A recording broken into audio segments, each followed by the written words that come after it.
As a matter of course, people like to succeed. Nobody would like to be a failure.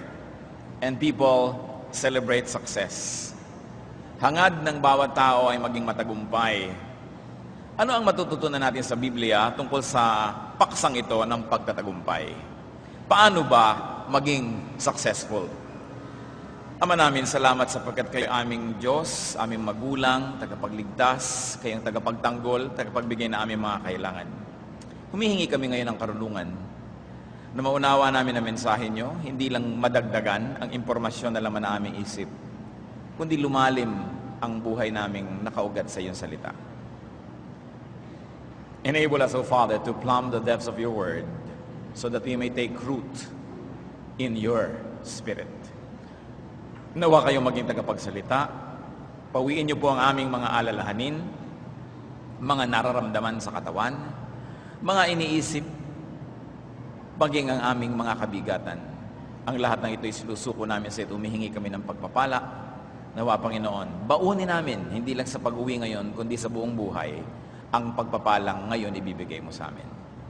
Hinihiling namin na kayo pong maging tunay na tagapagsalita at tagapangaral. Pagpalain niyo po kaming lahat, gamitin niyo pong kasangkapan ng inyong lingkod. Ang pangalan niyo maitaas namin at ang buhay namin magtamasa ng tagumpay. Tagumpay na sa iyo nagmumula at tagumpay na hinahangad mo para sa amin. May you silence us before you, O God. We ask that you bless us, protect us from lies, from falsehood, from all work of evil men and evil spirits. Protect us from our own weaknesses. Enable us to be blessed by you. We lift our hearts to you, asking you, Lord, fill us up with your power, with your wisdom. In the name of Jesus, our teacher, we pray. Amen. Paano ba maging successful? Una po, ipag-usap-usapan natin ang mga sangkap ng tagumpay. What are the building blocks of so-called success? Pwede nating magrupo sa tatlong mga sangkap ito. Yung isa, pwede nating tawaging mga sangkap na nasa sayo yan. It's all up to you. It depends on you. It's really you who matter. At kung nasa sayo yan, ang unang sangkap ng tagumpay ay paghahangad. Paghahangad ng tagumpay. Dapat may desire. Sa Genesis 24:12, sabi ni Eliezer, siya'y nanalangin ng ganito, Yahweh, maging matagumpay nawa ang aking lakad.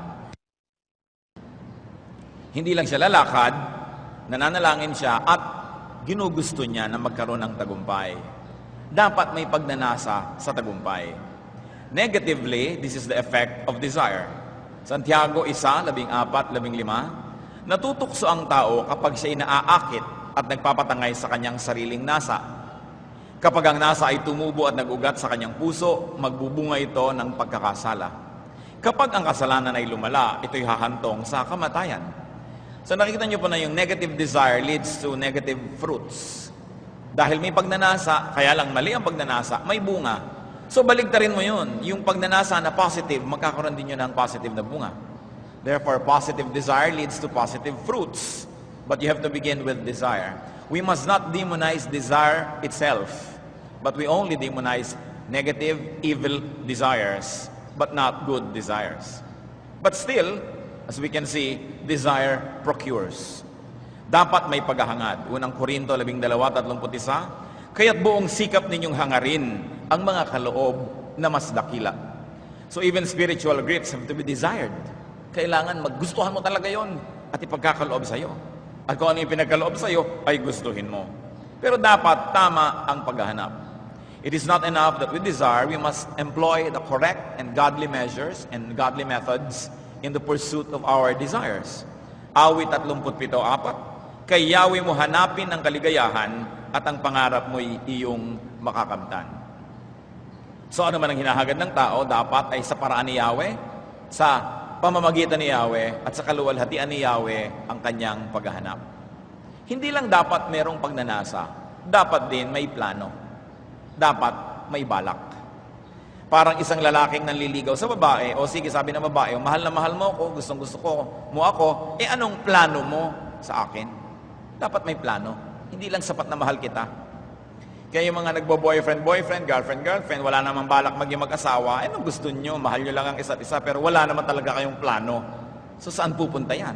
Dapat may plano. Kung walang plano, huwag kayo magrelasyon. Anong ginagawa niyo sa relasyon niyo? Laro. Para ka lang may kasama habang naglalakad sa mall. Kailangan may plano. So yun din yung dapat mangyari sa buhay na gusto magtagumpay. May plano ka. Anong gagawin mo sa ganitong edad? Anong gagawin mo sa ganong sitwasyon, sa ganong panahon? Kawikaan 21:5, ang mabuting pagbabalak ay pinapakinabangan. Ngunit ang dalos-dalos sa paggaway, walang kahihinatnan. Dapat may plano ang tao.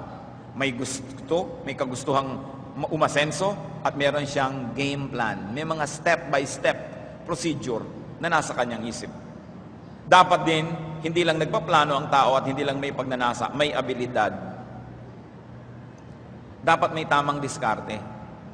Mangangaral, 10. Ang palakol ay pumupurol kapag hindi hinahasa. Ang mahusay na plano ay nakakatulong ng malaki sa pagtatagumpay. So, lalo na nga't puro lang yung palakol, dapat meron ka ng mahusay na plano.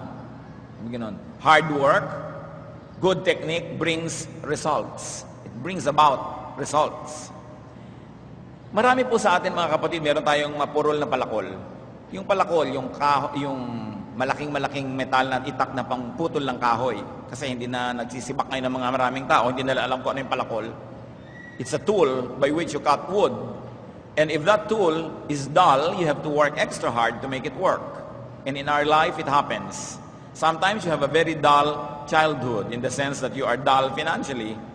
Sometimes you never had a very, very bright education. Pero sabi, even if your axe is dull, hard work will bring about good results. So kung meron na nga tayong kakulangan, meron na tayong deficiency, meron na tayong kumisay kapintasan, daanin sa sikap at tiyaga para matakpan yon. At ang magiging ending pa rin nun, makakapagputol ka pa rin ng kahoy. Ano pa kung ang galing na ng teknik mo, mahusay ka na, matalas pa ang iyong palakol, di lalong mas marami kang magagawa. Efeso 5:15. Kaya't mag-ingat kayo kung paano kayo mamumuhay. Mamuhay kayong tulad ng matatalino at di tulad ng mga mangmang. So hindi sapat na meron kang pagnanasa, hindi sapat na meron kang plano, kailangan matalino ang buong approach mo dyan. Nag-iisip kang mabuti. Kaya meron ako natatandaan na isang taong gumraduate na sumakabilang buhay niya. Sabi niya, wala daw green thumb. There's no such thing as a person with a green thumb. There is only a person who knows the technique of good gardening. Kaya walang pag green thumb dan. Masipag yan, nagdidilig ng tama, naglalagay ng tamang lupa, tamang pataba, gumaganda ang halaman niya. Ngayon sabing, alam mo, yung nagtatanim ako lagi, hindi kasi ako green thumb. Siguro lang tamad ka, baka naman naluoy na yung halaman, hindi na nadilig. O nalunod na sa dami na idinilig mo, baka yung technique mo hindi lang tama. Pero huwag mo sabihin, hindi ka kasi green thumb. Dapat din, sa tagumpay, may paggawa at pagsisikap, tulad ng binabanggit natin. Pagka meron kang plano, meron kang pangarap, tapos hindi mo ginagawa, yun ay isang daydreaming na tinatawag. Isang hallucination. Isang pangangarap at pananaginip. Kailangan gawing totoo. Kailangan ng paggawa at pagsisikap. Unang Thessalonica 4:11, pagsikapan ninyong mamuhay ng tahimik, pakialaman ng sariling gawain, at magtrabaho kayo. Kaya babalik tayo doon sa palakol, sa mangangaral 10. Ang palakol ay pumupurol kapag hindi hinahasa. Ang mahusay na plano ay nakakatulong ng malaki sa pagtatagumpay. The New International Version says, more strength is needed, but skill will bring success. Yes, more strength is needed dahil mapurol, pero kung mahusay ka, magtatagumpay ka. Parang hangin, ang hangin saan man umihip at saan man pumunta, kaibigan niya ng magagaling na mga kapitan ng barko. Kaibigan niya ng mga mahusay na mga marinero. All types of wind could be turned into friends of able sailors. Kaya hindi mo sasabihin kasi doon nanggaling yung hangin, doon nagpunta. Paano ka nakitungo sa hangin? Technique is important. At syempre, para sa tagumpay, dapat may panalangin. Mateo 7:7, humingi kayo at kayo'y bibigyan. Gusto mo nga, may ginagawa ka nga, may plano ka nga, hindi mo naman dinadagdagan ng hingi sa Diyos. Kailangan humingi. At pag humihingi, dapat manalig. Santiago 1:6-7, subalit ang humihingi ay dapat magtiwala sa Diyos at huwag mag-alinlangan. Sapagkat ang nag-aalinlangan ay parang alon sa dagat na itinataboy ng hangin kahit saan. Huwag umasang tatanggap ng anuman mula sa Panginoon ang taong pabago-bago ang isip at di alam kung ano talaga ang nais niya. So mahalaga, ginagawa ang lahat, tapos nanalangin at nananalig. Yun yung grupo na nasa sayo yan. Yan ang kontribusyon mong mag-isa sa iyong tagumpay, kapatid. Pero meron pang pangalawang grupo ng mga elemento, yung matatawag nating nasa inyo yan. Hindi lang sa'yo, may kasama ka sa team para mangyari ang tagumpay. Nasa sa inyo yan. Sa tagumpay, kailangan ng tulong ng Diyos. Ikaw at ang Diyos, nagtatalastasan. Awit, 121, 2. Ang hangad kong tulong kay Yahweh magmumula sa Diyos na lumikha ng langit at lupa. So ang kailangan natin sa Diyos ay tulong. Pag sinabi mong meron kang katulong, ibig sabihin gumagawa ka at tinutulungan Kanya. At yun ang papel ng Diyos sa ating tagumpay. Siya'y tutulong. Ibig sabihin, may gagawin ka, hindi mo ipapagawa sa Kanya lahat. Kasi magic yun. Yun ang kailangan mo, magic. Kailangan ang Diyos ay nagbibigay ng tulong. Nagtatanim ka, dinidiligan mo, patatabain niya, patutubuin. May inilalagay kang timba, pauulanin niya, makakaroon ka ng tubig, mayroong partisipasyon. At doon sa nasa inyo yan, kailangan natin ng tulong ng kapwa. Sabi nga nila, people need help, especially at the beginning and at the end. Wala pang taong nagtagumpay na solo, laging may tumulong. Kaya kailangan ng tulong ng kapwa. Mangangaral 4, 9 hanggang 10. Ang dalawa ay mabuti kaysa isa. Mas marami ang bunga ng anumang gagawin nila. Kapag nabuwal ang isa, maitatayo siya ng kanyang kasama. Kawawa ang nag-iisa sapagkat walang tutulong sa kanya kapag siya ay nabuwal. At kung kailangan natin ng tulong ng Diyos sa ating tagumpay, dapat magandang relasyon natin sa Diyos. At kung kailangan natin ng tulong ng kapwa para sa tagumpay, it follows that our relationship with our fellow men must be very good. Kailangan marunong tayo makipagkapwa-tao, makipagkaibigan, makipagmabutihan, lalo sa kapitbahay. At yung kapitbahay, hindi na lang yung katabi ng bahay mo, yung kasama mo sa trabaho, yung kamukha mo ng hanap buhay, pare-pareho kayo nasa isang industriya, dapat nagtutulungan. Kawikaan 27:10. Huwag mong pababayaan ang iyong kaibigan, ni ang kaibigan ng iyong magulang. Kung ikaw ay nagigipit, huwag sa kapatid lalapit. Higit na mabuti ang kapitbahay na malapit kaysa isang malayong kapatid. So, maganda kasi ang pakikisama ng tao sa kapatid niya. Pero sabi, pakisamahan ka rin ang kapitbahay mo. Kasi may kapatid ka nga, malayo naman, sinong tutulong sa'yo sa emergency? Di ba yung malapit? So, dapat maganda rin ang pakikitungo sa kapitbahay. At merong kumisa ng ating henerasyon na lilimutan yung patuloy na pakikipagmabutihan sa mga kaibigan ng ating magulang. Sapagkat ang kaibigan ng ating mga magulang ay kaibigan din natin. At kung may utang na loob ang mga magulang natin sa kanila, ay dapat patuloy tayong tumanaw noon at magsukli ng kabutihan. Ano pa yung sa inyo yan? Kailangan ng tulong ng sarili. Kanina, yung mag-isa ka, ngayon naman, nandiyan ang Diyos, nandiyan ang ibang tao, at ikaw mismo, tinutulungan mo rin yung sarili mo. Kawikaan, 6, 9 hanggang 11. Hanggang kailan, taong tamad, mananatili sa higaan? Kailan ka babalikwas sa iyong pagkakahimlay? Kaunting tulog, bahagyang idlip, sandaling pahinga at paghalukip-kip, samantalang namamahinga ka at ang kahirap ay darating na parang armadong magnanakaw upang kunin ang lahat ng iyong kailangan. Sabi, a little rest, a little folding of the hands, and poverty will come to you to ruin your life. Kaya kailangan daw tulungan ang sarili, huwag tatamad-tamad, huwag puro pahinga, huwag puro bakasyon, huwag puro gastos and consumption, but be productive. Matayon, 6 hanggang 7, yung lumpo na humihingi ng pagpapagaling, sabi ni Jesus sa kanya, tumayo ka, buhatin mo ang iyong higaan at umuwi ka. Tumayo nga ang lalaki at umuwi. Nagtulungan, tinulungan ng Panginoon, pinagaling, pero hindi naman niya binuhat, hindi niya ibinangon, kasi kaya ng tao yon. Sa buhay, dapat alam natin kung ano yung kaya natin at tayo ang aako nun. At yung talagang hindi natin kaya, yun ang ipinapa sa Diyos. Kaya nakikipagtulungan tayo sa Diyos. Huwag yun ipinapagawa sa iba yung kaya nyong gawin. Kailangan kanya-kanyang papel sa buhay para lahat magkaroon ng bahagi sa bunga ng ating mga pagsisikap. Ang tulong naman ay maaring action o kusa ng iba o kaya reaction, tugon sa inyong action. Kung minsan wala ka namang ginagawa, yung tao tinulungan ka, action niya yun, siya nag-initiate, siya nagsimula. Kung minsan naman dahil natutuwa sa'yo, tinulungan ka tuloy. Dahil nagre-react siya sa yung magandang ipinapakita. Merong mga, tulungan nyo naman po ako, gusto ko magkahanap buhay. Ano bang gusto mo? Gusto ko po sanang magka-tricycle, sana ibilin nyo ako ng tricycle. Magkano ba ang tricycle?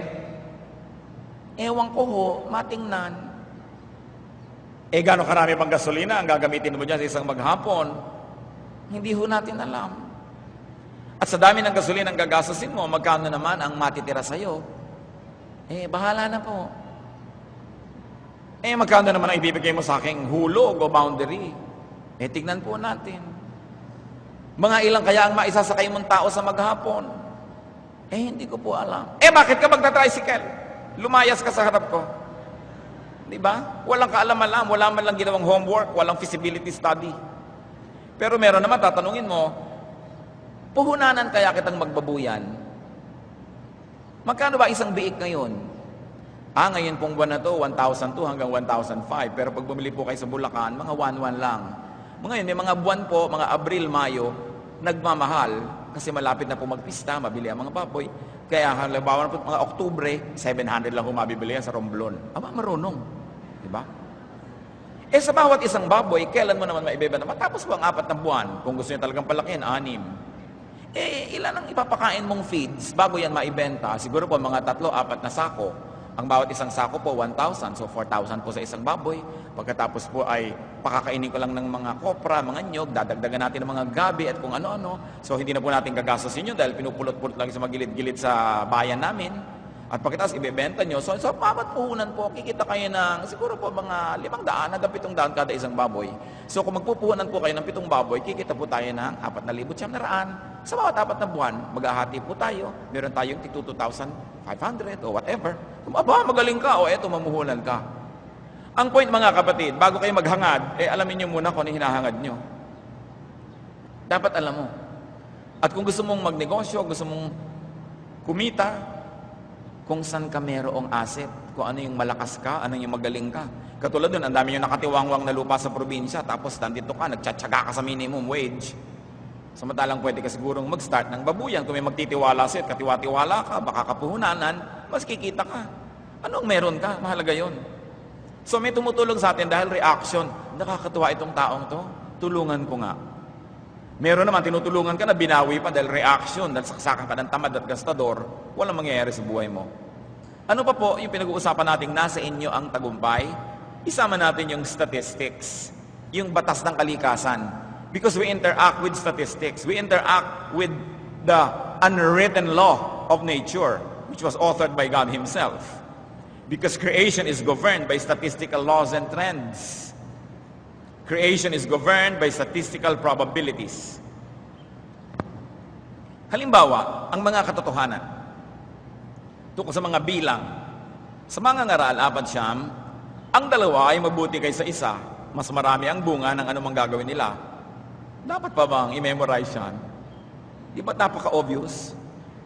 Pero kita nyo, marami po sa ating mga kababayan, gusto natin lagi mag-isa. Magmamana ng bukid sa magulang ang 3 magkakapatid, nako, hahati-hatiin yun sa 3. Wala pa akong nakita ng mga pamilya, liban lang yung kailalaking mga pamilya talaga at sanay na sige, minana natin sa ating magulang ang ating bukid, magtayo tayo ng family corporation, sosyo-sosyo tayo. Hindi. Hahati-hatiin. Of course, economics of scale. Pag kanya-kanya kayong kilos, anong mangyayari? Hindi kayo makakatipid. Kung marami yan, malakihan, nakakamura kayo ng supplies, nakakamura kayo ng binibili nyo dahil pakyaw. May mamanahing bahay, makikita mo, kwarto ko to, kwarto mo yan, sa iyo yung silong, sa akin yung gilid, kaya yung bahay putol-putol. Hindi tayo nag-incorporate.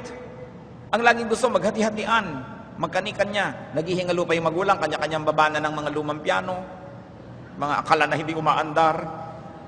Diyan tayo matuto yung mag-incorporate. Because we have to consolidate to be strong.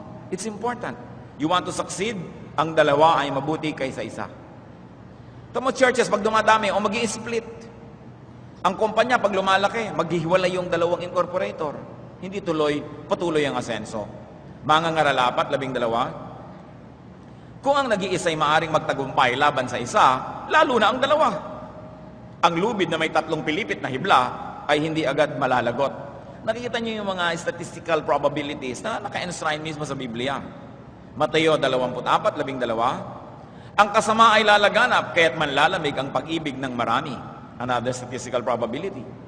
That when evil thrives, many people's love for God will grow cold. Sabi, yan ang probability, mangyayari yan. So dapat, kung magtatagumpay ka sa buhay, kapatid, alam mo ang iyong statistics. Alam mo ang iyong probabilities. Alam mo ang iyong genetics. Alam mo ang iyong education. Alam mo ang iyong skills. At mahahanap mo kung saan ka bagay. Juan 6:70, sumagot si Jesus, matapos yung pagalingan ng 10 may ketong, sumagot si Jesus sa 12 pala, hindi ba't ako ang humirang sa inyong 12? Sabi niya, kayong 12 apostles, sa kabila nito'y diablo ang isa sa inyo. Statistics kaya yon, out of 12, merong isang Judas, ewan natin, pero yun ang nangyari sa kanila. No?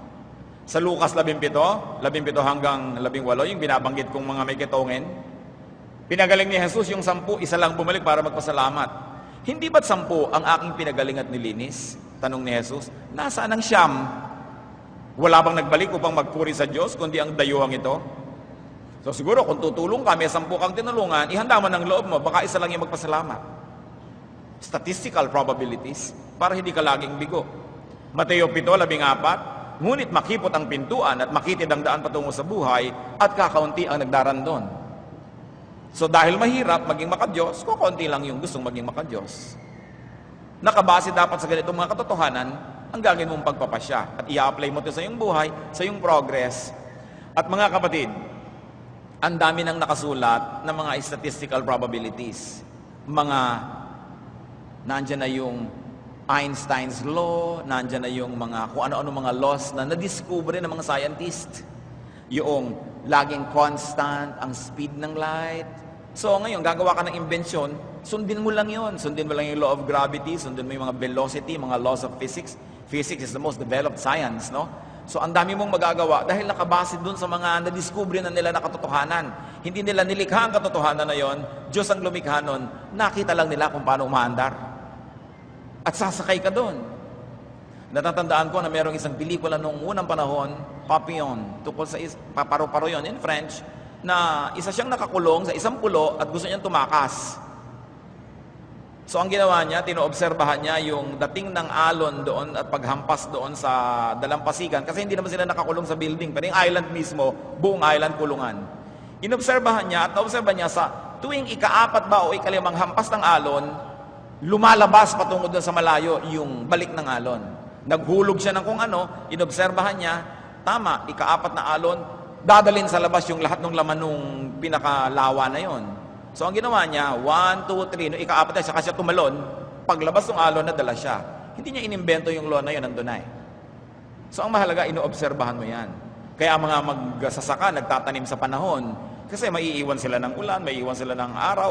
So dapat alam mo. At pag alam natin yan, you increase your potential to succeed many times over when you respect the laws that God Himself made. Ngayon, yung pangatlong grupo ng tagumpay, mga kapatid, yung matatawag nating nasa iba yan.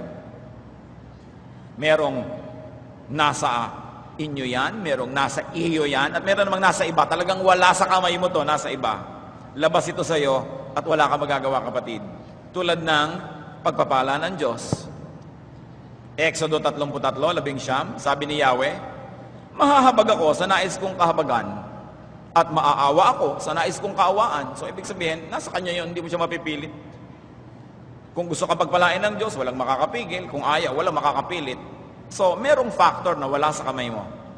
At yung factor, mga kapatid, na pagkakataon. Yung tinatawag ng ibang ay swerte. Mangangaral, Siyam 11. Ito pa ang isang bagay na napansin ko sa mundong ito.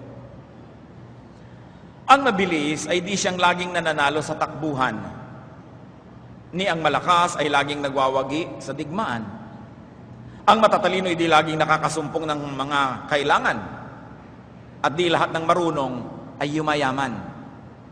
Napapansin ko rin na di lahat ng may kakayahan ay nagtatagumpay. Lahat ay dinarat na ng malas. So may ganun palang factor. Allergic na naman na maraming Christian dyan. Ayan, nasa Biblia na. Awayin nyo yung Biblia. Diba? Talagang may minamalas. Ba't natin pinag-aaralan lahat ng ito? Para kung hindi kayo nagtatagumpay, mahalaman niyo kung anong dahilan. Wala ba akong teknik? Hindi ba ako marunong? Hindi ba ako marunong makisama sa mga tao? O ginawa ko na lahat? Sinumpa kaya ako ng Diyos? Hindi naman. Minalas ka lang. So ulitin mo. Baka maiba ang takbo ng buhay mo. Dahil iba na ang panahon, iba naman ang mangyayari. Para alam natin kung saan natin dadalhin yung ating paninisi. Para alam din natin kung saan tayo pwedeng gumawa ng correction o pagtutuwid. Dapat pag-aralan, saan ang gagaling ang tagumpay, saan ang gagaling ang kabiguan. Halimbawa, ang sipag nyo. Ang sipag-sipag nyo talaga. Umaga pa lang, alas 3 ng umaga, gising na kayo. Alas 11 pa ng gabi, gising pa rin kayo. Nagtitinda kayo ng isang garapong palamig. Sa palagay nyo, aasenso kayo. Kahit pa kayo mabuhay na 1,000 taon. 5 na lang padamihin nyo yon, maging palamig queen kayo, marami na kayong mga palamigan. Pero kung yun lang ang gagawin nyo, meron kayong pagsisikap, meron kayong trabaho, pero wala kayong teknik. Wala. Kaya maraming tao, at hanga ako sa marami nating kababayan, ang sisipag, pero walang plano, walang teknik. Inihahampas ang katawan sa trabaho, pero walang plano. Pagka tayo po ay masipag at tayo ay karapat dapat, hindi nyo po problemahin. Matutumbok kayo at matutuntun kayo ng tutulong sa inyo. Sapagkat napakarami rin tao gustong tumulong wala lang matulungan dahil walang deserving na makita. Pero kailangan may teknik. Ngayon, pag nagawa mo na lahat yun, hindi ka pa nagtagumpay, doon na, ay pagkakataon, hindi naman talaga lahat ng marurunong yumaman. Hindi lahat ng magagaling tumakbo na nanalo sa takbuhan. Sinabi na yan sa Biblia. At meron tayong isang makikita na beyond us, yun yung timpla, the mix. Katulad na lang ng mga Kristiyano, noong unang panahon, sa Gawa 2:42 hanggang 47. Nananatili sila sa itinuro ng mga apostol sa pagsasama-sama bilang magkakapatid, sa pagpipira-piraso ng tinapay at sa pananalangin. Dahil sa maraming himala at kababalaghang nagagawa sa pamamagitan ng mga apostol, naghari sa lahat ang takot. Nagsama-sama ang lahat ng sumasampalataya at ang kanilang mga ari-arian ay parang sa kanilang lahat. Ipinagbibili nila ang kanilang mga ari-arian at ang pagbilhan ay ipinamamahagi sa bawat isa ayon sa kanyang pangangailangan. Araw-araw, sila'y nagkakatipon sa templo, masayang nagpipira-piraso ng tinapay sa kanilang mga tahanan at may malinis na mga kalooban. Nagpupuri sila sa Diyos at kinalulugdan rin sila ng lahat ng tao. At bawat araw ay dinadagdag sa kanila ng Panginoon ang mga naililigtas. Nakita niyo yung mix. Ang ganda ng chemistry nitong mga Kristiyanong pinag-usapan. Pero kung minsan kahit gaano kaganda ang layunin mo, nalagay ka sa isang grupong napakasagwa ng chemistry, mahirap magtagumpay. Kaya pinipili mo, ano bang grupo, pag nakakita ka ng magandang chemistry, mahalin mo yon and make sure that you are a good ingredient of that chemistry. Nagbibigay din sa atin ng tagumpay yon, yung chemistry na yon. Sinong mga kasama mo, sinong mga pinakisamahan mo, ang lahat ng yan. At meron pang isa, huli, pero hindi itong kahuli-hulihan sa lahat. Sa pag-uusap lang natin ngayon, sangkap ng tagumpay, tadhana. Tinatawag nilang palad, kapalaran. No? Si Ananias, inutusan ng Diyos na basbasan si Paul. Ayaw ni Ananias dahil alam niya, naging mahigpit sa kanila si Paul nung ito'y hindi pa mananampalataya. Gawa 15 hanggang 16. Ngunit sinabi sa kanya ng Panginoon, pumunta ka roon sapagkat pinili ko siya upang ipangaral ang aking pangalan sa mga hentil, sa mga hari, at sa mga anak ng Israel. Ipauunawa ko sa kanya ang lahat ng dapat niyang tiisin, alang-alang sa akin. O di tadhana ni Paul, dahil sabi ng Diyos, pinili ko siya. Wala siyang kinalaman doon, pinili siya. So may mga taong pinili ka kasi na ito ang papel mo sa buhay, yun ang wala ka magagawa doon. Sa factor na yon, at doon lang naman, may ibang mga bahagi doon, may magagawa ka pa rin. Dahil remember, merong nasa sayo yan, nasa sa inyo yan, at nasa kanila yan. Lahat yan naghahalo-halo para gumawa ng isang buhay. So many factors are involved. Mangangaral 7, 13 hanggang 14. Pag-isipan mong mabuti ang ginawa ng Diyos. Sino ang makatutuwid sa binaluktot niya? Magala ka kung mainam ang takbo ng lahat ng bagay. Sa panahon ng kahirapan, ay isipin mong parehong ipinadadala ng Diyos ang kaligayahan at kahirapan. Sino ang nakakaalam kung ano ang lang yung wala ako magagawa? Gawin mo lahat ang magagawa mo, konti lang yung mga bagay na wala ka talaga magagawa. Laging may nagagawa ang tao, pero hindi sa lahat ng panahon at hindi sa lahat ng bagay. Ngayong hindi mo kaya talagang palitan, hindi mo mababago, tanggapin. Walang kahulugan na labanan yung hindi mo kayang palitan. Isaiah 45:9. Ang palayok ba ay makakatutol sa gumawa sa kanya? Maitatanong ba ng putik sa magpapalayok kung anong ginagawa nito? Masasabi ba ng palayok na hindi sanay ang gumagawa sa kanya? So how can the clay contend with the potter? So may mga tinatanggap. Pero mga kapatid, konti at bihira lang ito. Huwag ito ang gagawin nating excuse. Pag walang nangyayari sa buhay natin, wala ako magagawa. Huling choice yan para isipin. Dahil higit na lalong madalas, may nagagawa ang tao. Maraming sangkap ang tagumpay. So anong dapat natin gawin mga kapatid? Ano man ang tagumpay na iniisip nyo? Tagumpay sa karir, tagumpay sa pamilya, tagumpay sa buhay espiritual, tagumpay sa kung ano man. Pare-pareho yan, tagumpay pa rin. Gawin ang abot ng kaya. Work within your capacity. Work according to your giftedness. Mangangaral 10. Ano man ang ginagawa mo, ipagbuhusan mo ng iyong buong makakaya. Ang lahat ng taong nagkaroon ng malaking tagumpay, pansinin ninyo, pinagbuhusan ng buong makakaya ang ginawa nila. Kaya naging malaki ang tagumpay. Hindi pwedeng medya-medya, konti-konti. Hanggat maaari, kumilos ayon sa iyong katangian. Unang Korinto 12:11. Ngunit isang espiritu lamang ang gumagawa ng lahat ng ito at namamahagi ng iba't ibang kaloob sa bawat isa ayon sa kanyang ipinasya. So kung anong talento natin, anong galing natin, ang espiritu ng Diyos ang nagpasya nun. Binigyan ng bawat isa para walang lugi. Lahat meron. At iba-iba ang ibinigay para hindi siksikan sa iisang trabaho, sa iisang negosyo, sa iisang gawain. So ang hahanapin mo, ano ang ibinigay sa iyo, saan ka magaling, saan ka mahusay, at doon ka mag-focus. Hindi yung, huy, mabili pa lang ngayon ng water station, magtayo din tayo. So ngayon, magkakapit bahay lahat may water station. Lugi. Mabili pa lang hot pandesal, so lahat ngayon may hot pandesal. Mabili pa lang ang lechon manok, lahat ngayon may lechon manok. Ang ending, nagsasara lahat dahil wala nang bibili. No? Ngayon, mabili ba ang spa? Lahat may spa. Kahit mga kutsero, nagpapa-food spa na. Sa bagay, hindi naman masama yun. Kung nakakabuti ba sa kanila. Mamaya, yung kabayo, fino-food spa na rin yan. Sa dami ng food spa. Ngayon, ang point, hindi mo itinatanong kapatid, ano bang negosyo ang malakas? Hindi yon. Hindi mo sabihin, uy, kumikita ang kapitbahay natin, may buko pie. So lahat ng bahay ngayon sa Los Baños, sa hanggang Kalamba, may buko pie. Ang itatanong mo, ano ba ang gift sa akin ng Diyos? Saan ba ako magaling? Saan ako mahusay? Anong hilig ko? Ano ang ginagawa ko na mabilis magtagumpay? Yun ang gagawin kong project. So hindi ngayon magkakaroon ng needless competition because everybody is gifted and we are supposed to complement each other, not to compete with each other. Business dies of competition because people do not have a varied type of business. Hindi magkakaiba. Tuloy, nagkakalaban-laban. So, maraming sangkapang tagumpay ang kailangan makipagtulungan, makipagmabutihan sa Diyos at sa tao. Tingnan niyo ang pakikipagmabutihan ng Diyos sa tao, Lucas 6:38. Magbigay kayo at kayo ibibigyan ng Diyos. So sino nauna? Yung tao, magbigay kayo at kayo ibibigyan ng Diyos.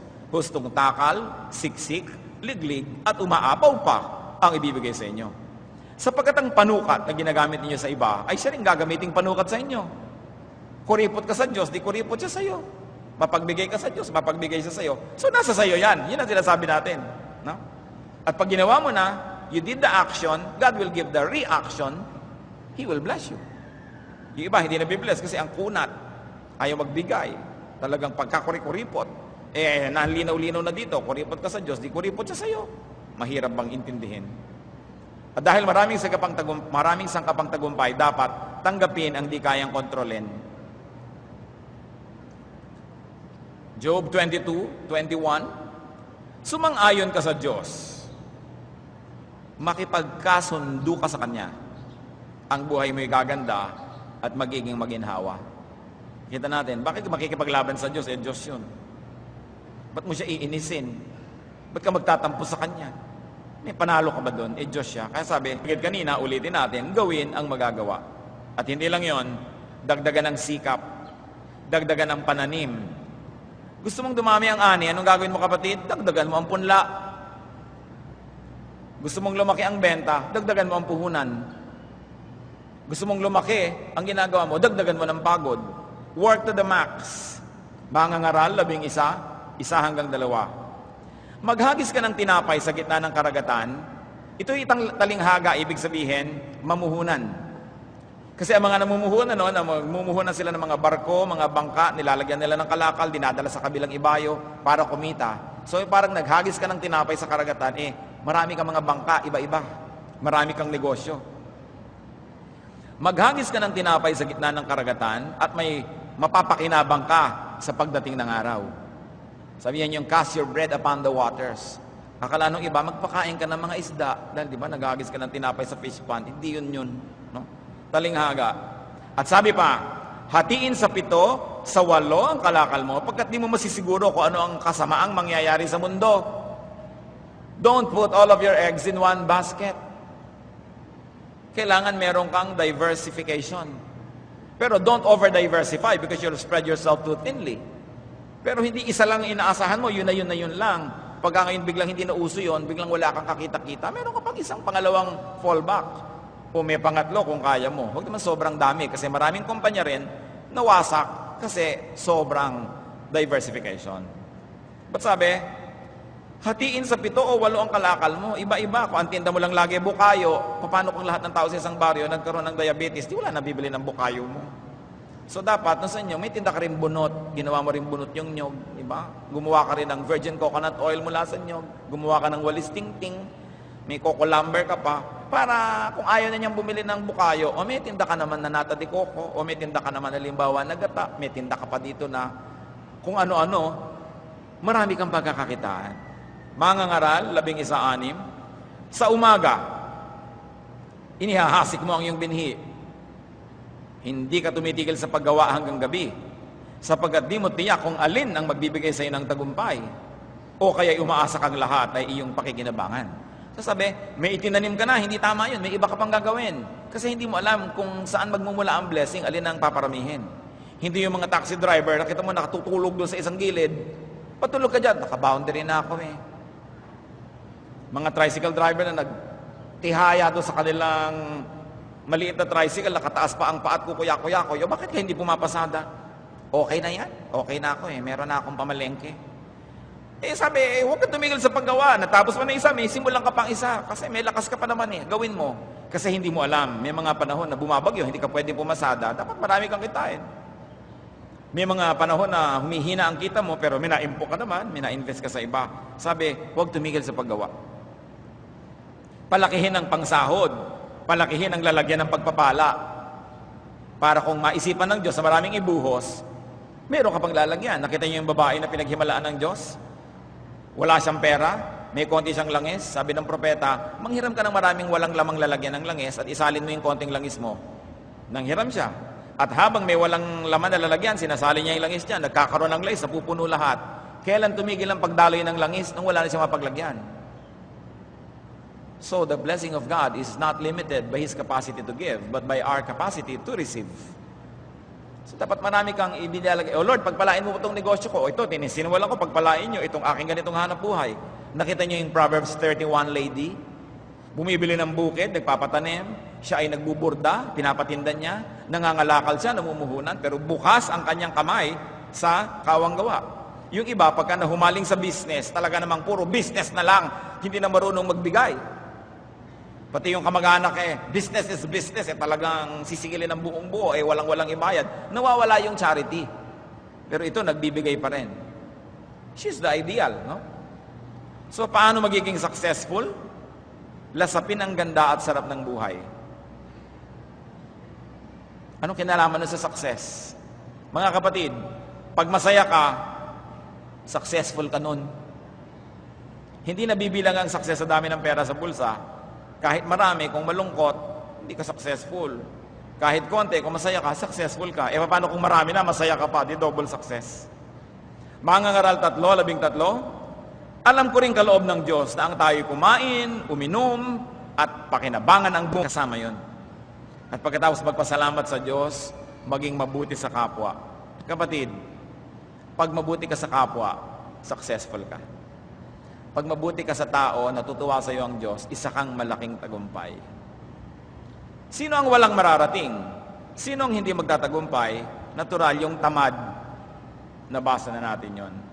Yung walang ambisyon, walang minimithi, walang plano, walang pakisama sa mga mabubuting tao, walang mararating yon. Kaya kayo mga binata, tumitingin-tingin kayo ng dalagang magiging kabiyak nyo. Mga dalaga, tumitingin kayo ng mga binata, tingnan nyo yung may ambisyon, tingnan nyo yung may plano. Sa maliit na buhay niyan, alam mo na agad kung may plano eh. Maliit na mga bagay, nakaplano. Yung may minimithi, at marunong makisama sa mabubuting tao. Hindi makikisama, ha? Sa masasama. Marunong makisama. Titingnan mo, may pakisama ba to? Kung yung nanliligaw sa'yo o boyfriend mo ay makikipagsuntukan sa jeepney driver dahil sa 25 centimos na sukle, isipin mo buong buhay, may stress ka. Ang daming babag na papasukin yan. Baka pati ikaw ay mapakain doon sa babag na yon.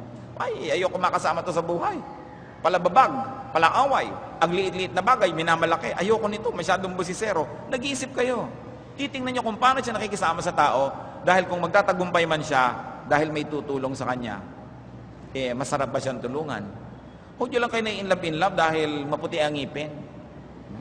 Dahil straight ang buhok.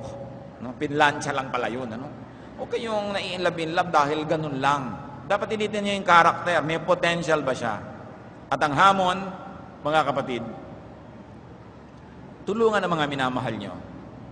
Mga kapatid at kamag-anak nyo, kaibigan, tulungan natin ang kapwa na maging matagumpay sila.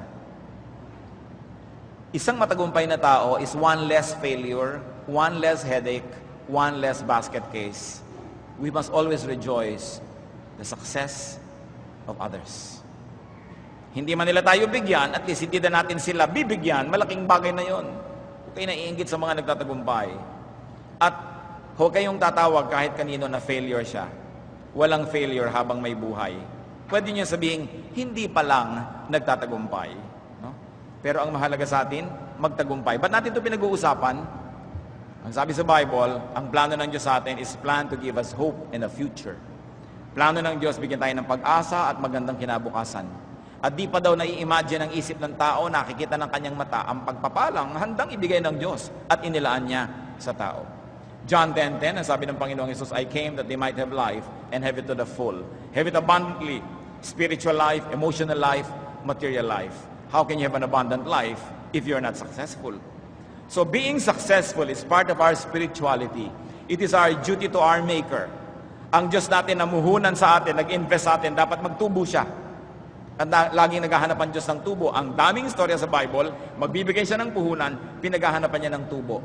Lahat tayo puhunan ng Diyos, punla ng Diyos, tanim ng Diyos.